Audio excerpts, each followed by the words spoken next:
পলাতক যে স্বৈরাচার, তারা কিভাবে দেশের প্রত্যেকটি প্রতিষ্ঠান, যে কোনো প্রতিষ্ঠানের কথা আমরা উল্লেখ করি, সেটি শিক্ষা ব্যবস্থা হতে পারে, সেটি মানুষের স্বাস্থ্য ব্যবস্থা হতে পারে, সেটি মানুষের কর্মসংস্থানের ব্যবস্থা হতে পারে, সেটি বিচার ব্যবস্থা হতে পারে, সেটি সিভিল অ্যাডমিনিস্ট্রেশন হতে পারে, পুলিশ অ্যাডমিনিস্ট্রেশন হতে পারে, প্রত্যেকটি প্রতিষ্ঠান, বিদ্যুৎ সেক্টর হতে পারে, প্রত্যেকটি প্রতিষ্ঠান ধ্বংস করে দিয়েছিল তারা।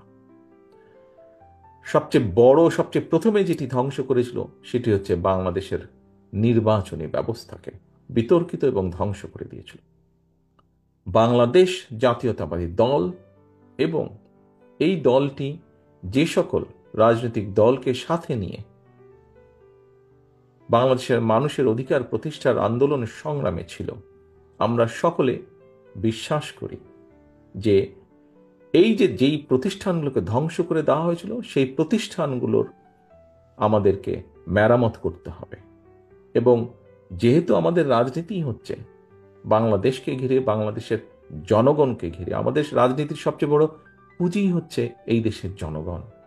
কাজেই এই বিষয়গুলোকে যদি আমরা মেরামত না করি, এই কাঠামো, রাষ্ট্রের এই কাঠামোগুলোকে যদি মেরামত না করি, এই দেশকে আমরা আমাদের কাঙ্ক্ষিত লক্ষ্যে নিয়ে যেতে পারবো না, মানুষের প্রত্যাশা অনুযায়ী গড়ে তুলতে সক্ষম হব না।